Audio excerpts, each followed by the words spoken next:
Oh, nakita tayo.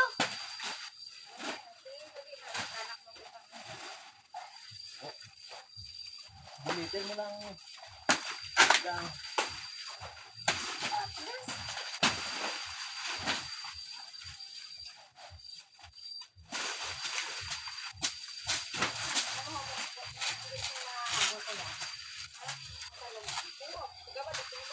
Ano mo dang? Guro ka lang. Yung paggurot mo, hindi mo pag itungod sa imong siki ha. Pag itungod mo sa siki mo, madapos. Sige.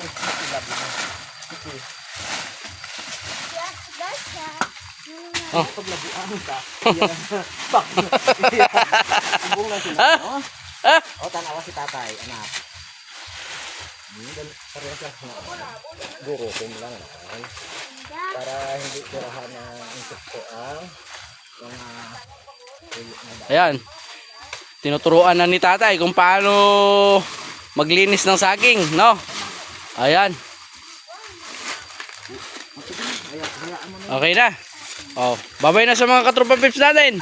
Bye-bye.